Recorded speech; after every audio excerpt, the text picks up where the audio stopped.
Tommy Charles again at the Speakers of Organization LLC, coming at you again.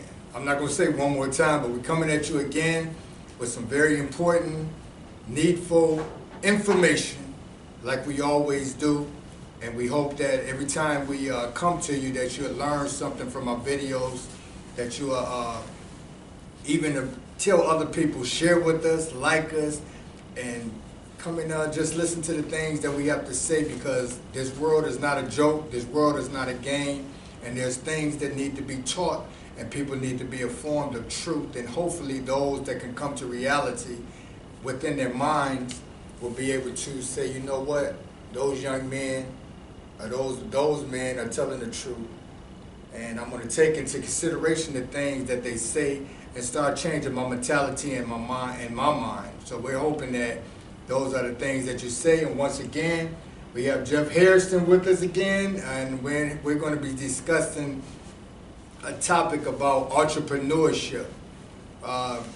Really, because Jeff, I kind of believe that parents should teach their children to become entrepreneurs, to have their own business, than to grow up and have a job. Well, I apologize for that. I thought I had that off. I thought I had my volume down, but I guess I didn't.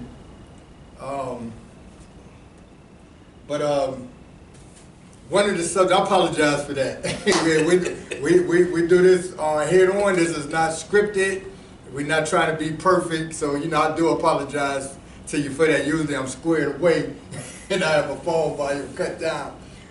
But what we want to talk about, entrepreneurship.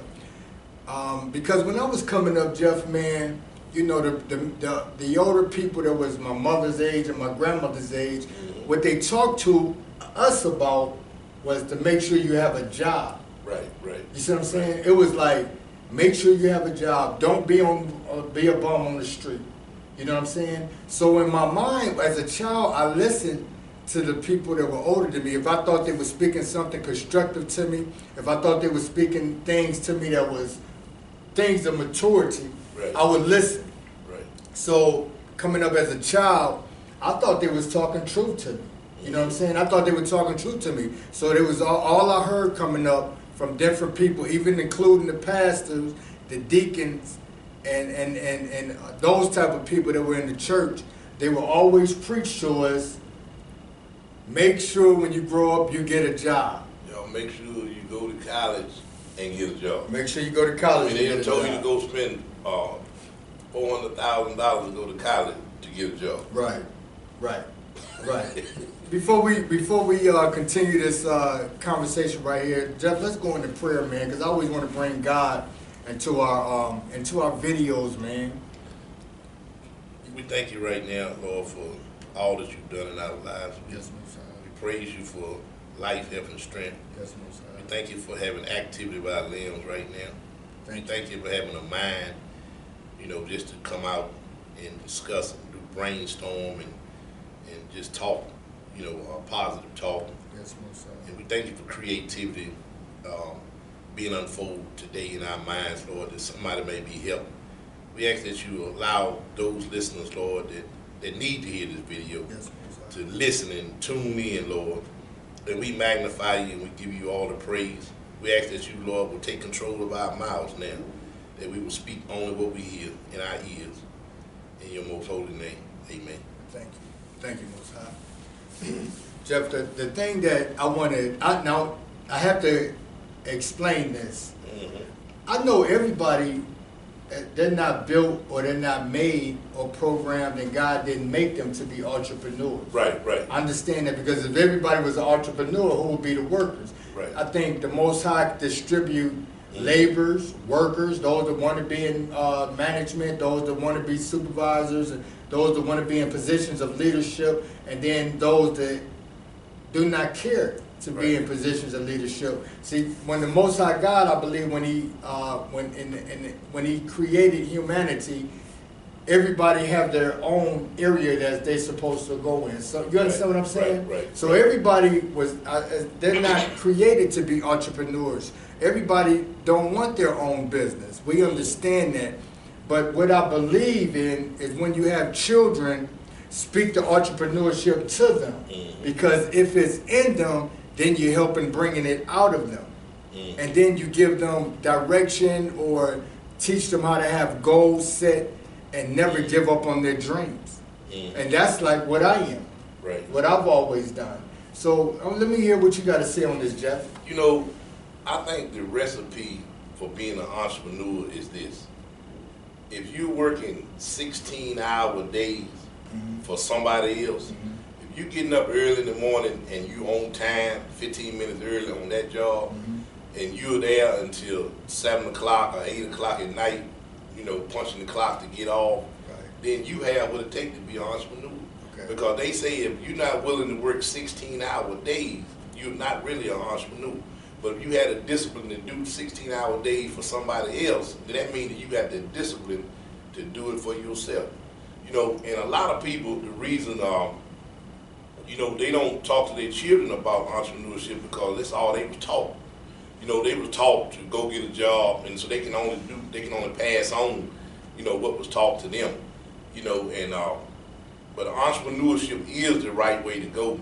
You know what I'm saying? Because job means just what it says, just over broke. Now, if you're working for somebody else, you about 2 paychecks from being broke. Right, I hear that. But I know one thing that has to be understood too is that still, I understand what you're saying about if a person can put in, say, 16 hours a day, 12 hours a day, or whatever it may be for a job or a place of employment. But still, what has to be understood when a person becomes an entrepreneur, that's still a different level because a person is in a position of leadership. Right. Okay, you know what I'm saying? So when you're in a position of leadership, that means keeping your books, your finances right, learning how to be being a people person to have people trust you and to prove yourself trustworthy. So people can, you know, be able to trust in your sort of business, whatever it may be that person is in, that they can grow. Because the people have to be with you to grow. And another thing I have to say, you know, just like me, you know, I started businesses and I've always kept a job of employment because you have to finance yourself. And so I'm saying you have to finance yourself. You have to have if you want to have an office or your materials or whatever, that all takes money. So a lot of times, to me, it doesn't make sense to go to the bank. You know what I'm saying? To put myself in debt to go and get a loan to help finance my business if I don't have to. So I choose to still have a place of employment to work and let my job, or if I'm working 2 jobs, finance what I'm trying to get off the ground. You understand what I'm saying? So what you have to say about that, Jeff? You know, I'm gonna just throw a little nugget out there. A lot of people, you know, since I guess I cut hair for what, 20 years, and so I very good. Let me cut you off. This man is a very, very good barber. When I say this man knew how to cut hair, he had you coming out looking as good as anybody. I'll put your haircuts up with anybody. Thank you, man. I had to say that to you. I had to promote him on that for real, and I'm serious. I wouldn't say it if it wasn't true. Thank you, man. You know, I cut hair for about 20 years, and even though I was working in somebody else's shop, I was renting the space. So I really was an entrepreneur. I had my own. I was paying booth rent, so it was that section was my business. You know what I'm saying? I had to file a 1090, so I wasn't filing employee paperwork. So you know, I realized that you know, after all those years of being an entrepreneur, I lost my chain of thought. It's cool. It's cool. If it come back to you, man, you just let me know. Just intervene, brother. Yeah, I lost my chain. You know, but I understand what you're saying. When it comes down to sales or entrepreneurship, the sky is the limit on how much an individual can make. You understand what I'm saying? Even though my childhood and my adulthood, I suffered, you know, a lot of mental and a lot of physical abuse. I always was told I was stupid, dumb, I never amount to anything. You know, your daddy ain't your daddy no good, you ain't no good. I've been tore down to the fullest as a child, but inside of me still, when I became a teenager, I understood and realized that I wanted to have my own business. You know what I'm saying? I always wanted to have my own business and work for myself. I always wanted to show myself trustworthy. I've always looked at, when I saw other businesses and other people that did business, when I've seen corruption, shadiness, I've seen it all, greediness, I've seen all of that in business. And it always motivated me to say, you know what, when I start a business, I'm going to make sure I do right by people. Right. I had a moving and hauling business. I had trucks. Right, I remember that. I would pay people $200-300 a day to help me. I can't work with you. Right, you did. Right. I hired you to drive one of my trucks for me. Sure did. Right. You see what I'm saying? So I've always believed in paying people. Actually, I get a joy out of doing right by people, being right by people. And in one of the videos, you all caught me off guard, but it was all right because it wasn't a secret that, I used to sell drugs. You know what I'm saying? But what I did, I still did right by people and when I did that. You see what I'm saying? I've never been a shiesty person. I've never been an individual to try to get over on people. Right. You understand what I'm saying? Right. That thought came back to me when I lost my chain of thought a few minutes ago. It came back to me, just came back to me. I wanted to share a nugget that a lot of people don't understand, don't know about. But if you want to be an entrepreneur, then we were talking about using your own money. Right. Or you don't want to go to the bank and borrow money. Right. But there's one way you can use the bank to your benefit, and it's this. You can get let's say get a credit line. Let's say you get a credit line for $50,000 credit line. If the bank will give you a credit line for $50,000, like a credit card, you can take that credit card and pay the minimum payment on that credit card each month and fund all the things you need to fund. Right. You know what I'm saying, through that credit card. You know what I'm saying, and they allow you to pay the minimum payments. You know what I'm saying, until you're able to each month increase those payments. You know what I'm saying. Let's say we authors, right? Let's say if I want to order 5,000 books. The best way to order those books is on credit card. Not find $5,000 in order them on credit card, and then so as I sell books, then I can pay the credit card off. You know what I'm saying? I think that'll be the easy way to do it rather than try to use your own cash. You want to try to hold on to as much, physical cash or capital as you can of your own. You want to keep that for yourself. Right. And use other people's money. Right, but I understand what you're saying. But when a person uses credit cards, they're not really using other people's money. They're still using their own, because that individual, or if you use a credit card, then you're responsible for still paying that money on them credit cards at the minimum. Me, see, that's we different on that. Me, when I order more books, I'd rather take my cash money and order my books, and then I sell them, and then I don't have to worry about a monthly payment and paying my money. So just like now, my books, just right here. You didn't bring any books, did you, Jeff? No, I ain't bringing them. We'll have them next time, brother. Let me open this up, because I'm gonna use an example. I'm more of a hands-on type of individual. Just like my books here, right here. I wrote these books right here, right? Right now, I'm getting low on my books. You know what I'm saying? I'm getting low, so I have to order some more. So instead of taking a credit card to order more books, I'd rather take cash out of my own money, because anything, when you're entrepreneurship, when an individual is an entrepreneur, you have to calculate everything in your products, whatever it may be, your profit, what has to be paid to this, that electricity, whether it's a company that sells candy bars or candy, potato chips, cars, any type of vehicle, boats, houses, everything is calculated in the product.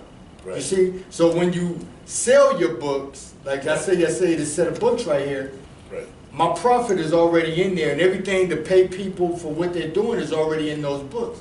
You understand what I'm saying? So since I sold you that, my profit is in there to even replace that what I sold. You see, I do it at the cheapest price I can. My goal is not to get over on people. My goal is not to become rich quick, or any type of rich quick scheme. You understand what I'm trying to say? So that's how I'd rather do business. Everybody's different. You know, the credit cards are, man, they're greedy, man. They charge people 19%, 24%. That's why I think it's only good that an individual only have one credit card. Yeah. You know what I'm saying? You know, the card that I have right now with my bank is I have 15 months no interest. So I don't pay nothing. Okay, you know so what I'm you saying? pay it off They in gave me 6 15 months. No, they give me 15 months, a whole year, 3 months. And all I do is pay the credit card back with no interest.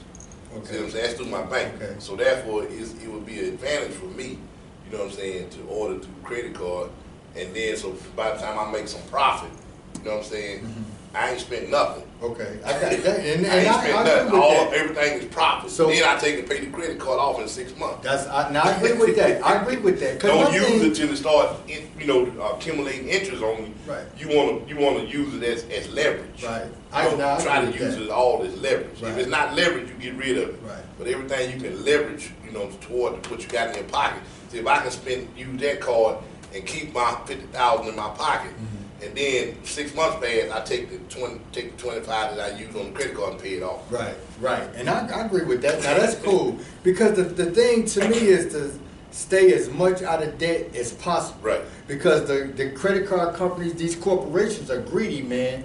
They don't care if you make $6 an hour. They just want to take you dry bone dry. You understand what I'm saying? They don't care if you can pay your electric bill, your water bill, whatever. They don't care about that. They don't care if you can afford to feed your children. Right. So you have to watch out for yourself. Right. You understand? So this is what I'm telling you. You have to watch out for yourself. Right. Protect yourself. Don't let these corporations try to rob you. Right. Don't let them. You understand? Don't be so greedy. Now, this is what I say. A child, this is what I recommend to all mothers, fathers, guardians of the children that's coming up under you. That's 5 years old, 4 years old, 6, 7, 8, 9, or whatever their age is. When they start coming up, instead of speaking to them, go out and get a job, go to somebody else and ask for a job. Speak to them about entrepreneurship. Exactly. Speak to them, hey, whatever that you may love doing. It may be cooking, it may be cleaning, it may be sewing, it may be construction, it may be what we do, writing. You know, it may be anything, man. Selling cars, fixing cars. Yeah. It may be anything. Whatever that child. It may be drawing, painting, it may be anything. Right. So whatever your child loves to do, and as he gets older, you say, okay, whatever this child loves to do, now speak to him or her and tell him, you know what, let's see about you striving to make a business out of what you love to do. Right. And I mean, it's like if we begin to adopt a mentality like we're talking right now, and if we adopt that mentality, to teach the next generation. Right. And then we will start the next generation off on the right foot. Right. Rather than, an old man told me one time, he said, if you take a tree, like say if you want a planetarium, and you take a tree, and they own little small trees or whatever, and you plant it in the ground. Now, he said, if you plant the tree, that's why they always plant it straight up. Because if you mess around and plant the tree, bent over to the right or the left, I don't care, 10 years from now, that tree gonna grow crooked, just like you planted, you know what I'm saying? Right. So we have a lot of crooked trees growing up today in our children and in our generation. Right. Because somebody planted us wrong or planted us crooked. Right. You know what I'm saying? That's a good example. They planted us That's a good crooked. example. They ain't really planted us, they ain't Right. really making their kids stand up straight, saying, man, you need to get your own business. No, you need to go out and get a job. Planted me crooked. Yeah. Man, Yeah. you need to work for Mr. So-and-so. Yeah. Planted me crooked. Yeah. You should have planted me up straight. Yeah. Should have taught me as a child. Man, but see the thing about it, when they plant you up straight, this is what they have to do. You have to prepare to be an entrepreneur. Right. Because a lot of entrepreneurs, they struggle as an entrepreneur. So if you prepare the child from 1 to 5 to 5 to 9, 9 to 13, you prepare them. And the way the so-called Jews do it in America and abroad is they teach their children to have 5 sources of income. You know what I'm saying? In the Garden of Eden, you had 4 rivers that flowed from the Garden of Eden. So that means that God is interested in having at least 4 to 7 streams of income. So if we train these children at an early age, instead of getting 1 piggy bank, you know what I'm saying, get 5. You have 5, and teach them how to put something in each one of them daily or weekly, so that they all grow up together. So this is for my business when I get graduate from college. This is for my taxes. This is for the prepare so that when they jump off into entrepreneurship, they won't be a struggling entrepreneur. Right. Teach them from plant the tree upright. Right. At an early age. Right. Study your craft. I was watching the video on YouTube with the fella called named Damon Dash. I heard of him. Yeah, and he was on the Breakfast Club, and he was talking about actually was getting on the fellas, and I don't know so much a young lady, but he was just pretty much talking to them, telling them that how can a man have a job and call somebody else boss? Hey boss, you know what I'm saying? And he was saying that, and he was telling them, telling the DJs on the Breakfast Club, instead of keep working for this company because you have no inheritance in it, and there's nothing that you can leave and give to your child by working this business, which is true what he said, right? And I agree with a lot of things that he said. And he was telling the DJs that you all get together, put your money together, and get your own radio station.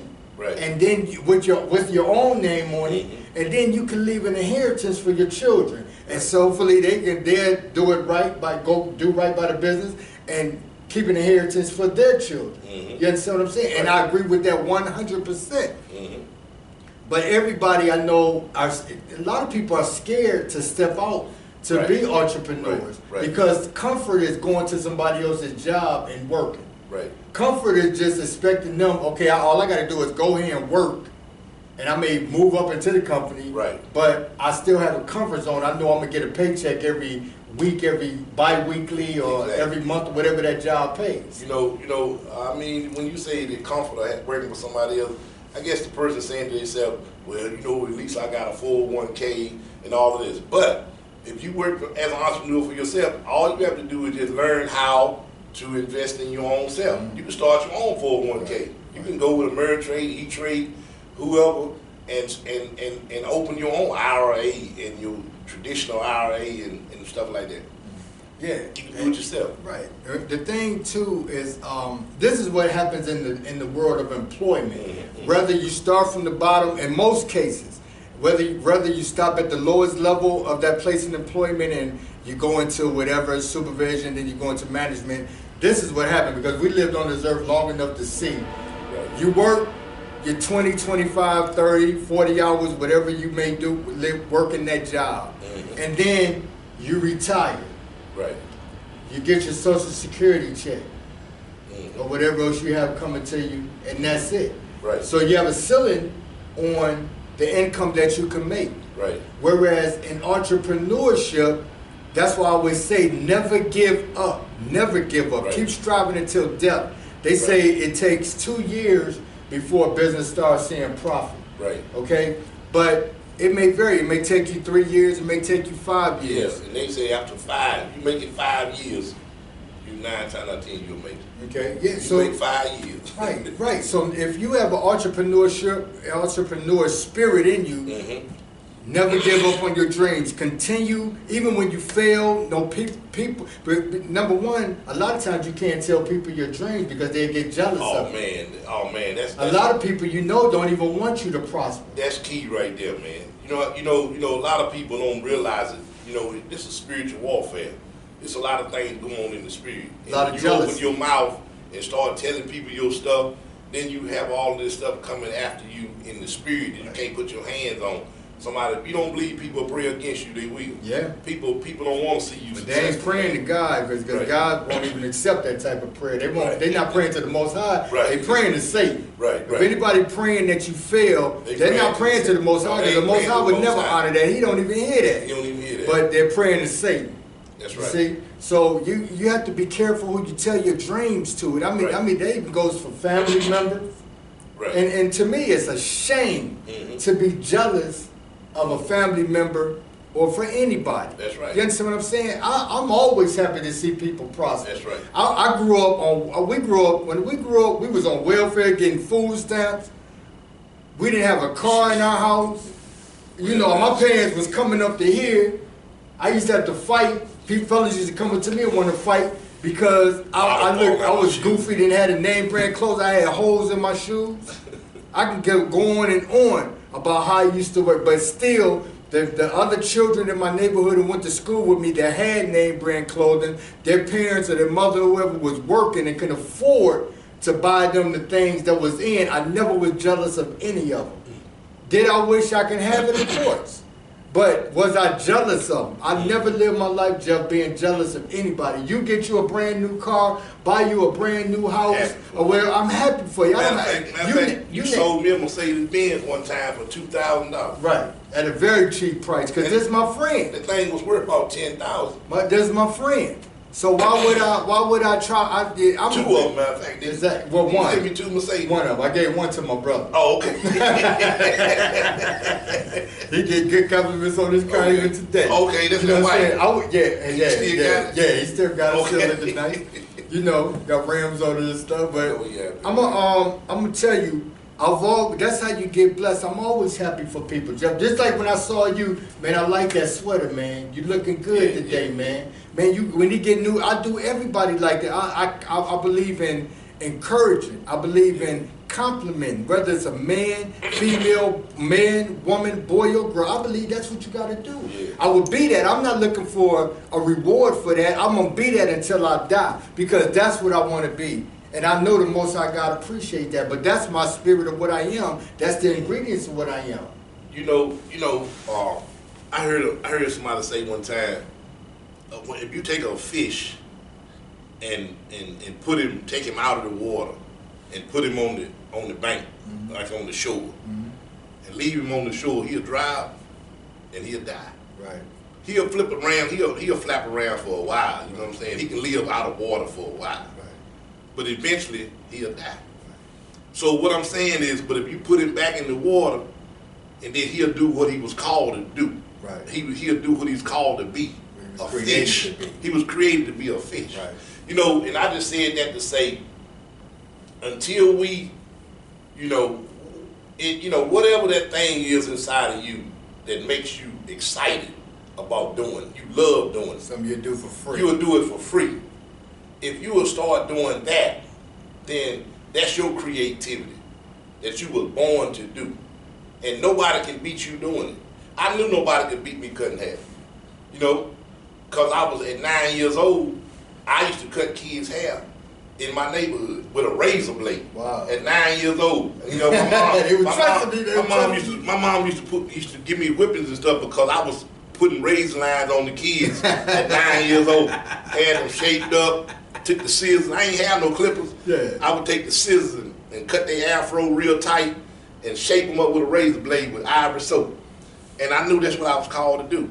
But I never wanted to be a barber, to work for money. I just wanted to do it because I love doing it. Right, and you know what? I used to, when this man used to cut hair, I used to encourage him. I said, man, you need to open up your shop. Man, I used to go with this fella and go and look at different buildings so he can open up his own barber. And I used to tell him, Joe, if you ever get tired of cutting hair, you don't have to cut hair to own a barber shop or to own a beauty salon. You can just open up the buildings, put the chairs in there, and rent them out. And just do the business. I used to always try to talk this man. Yeah, I know what you're saying, until we used to go and actually look at buildings and look in the buildings, and I was like, man, you can put chairs here, do this, that, and that, and that, and that. And I used to always try to talk to you about that, didn't I? Yeah, that was a setup though, because see, when people know you cut hair and the way I cut hair, they come in that shop and they see me sitting around like this right here, they're gonna be like, man, come on, cut. Well, that's more money for you. Cut me, more money for you, right? They gonna work me. Everything's a profit. Everything's a profit. Yeah. Everything's a profit, so it wouldn't have been a negative thing, or it wouldn't have been a loss for him, But I used to try to talk him, but yeah. But this is one thing that I just want to get over. I finance myself. If I have another job or 2 jobs or whatever, I finance my businesses through that until my businesses come and get to the point where they can support themselves. Mm-hmm. So I'm just giving you an idea. So if you have a job and you work in a place in employment, and I wouldn't recommend, because you have to, for your business to grow, you have to finance. It has to be money put in for your materials and the Right. things that you want to do. So if you can take a piece of your employment where you're working, and you still, hey, I'm striving so I can leave this place of employment alone. That's cool, and that's what I recommend. And that's, everybody is not. I know, like I said, everybody is not built to be an entrepreneur and have that freedom, but the sky is the limit in entrepreneurship. Right. The sky is the limit on sales. You prosper on how much you put in. Mm-hmm. And I believe in just being right with God also in this. Right. Pray, fast, ask God that you'll do good business practices. Right. You see, that's what we are, the Speakers Organization. This is what I love. I love doing this. Mm-hmm. I love doing this. I love writing. It was an enjoyment for me to write these books, and I'm writing another one.